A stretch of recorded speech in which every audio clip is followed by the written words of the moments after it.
Okay, இப்போ second hair style try பண்ணலாம். Second hair style try பண்ணலாம். இது வந்து ரொம்ப ஈஸியான ஹேர் ஸ்டைல் தான். ஆனா டைம் இல்ல, நான் கிளம்புறேன். முன்னாடி பண்ணது ஈஸி தான் சொல்லுவீங்க, ஆனா என்ன பண்றது, எனக்கு மட்டும் வர மாட்டேங்குது.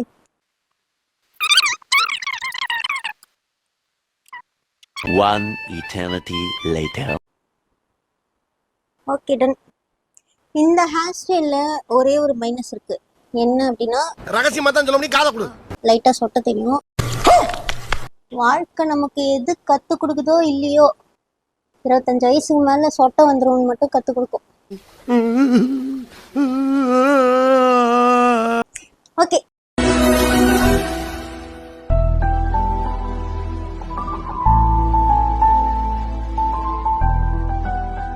இந்த ஹேர் ஸ்டைல் எப்படி இருக்குன்னு சொல்லுங்க.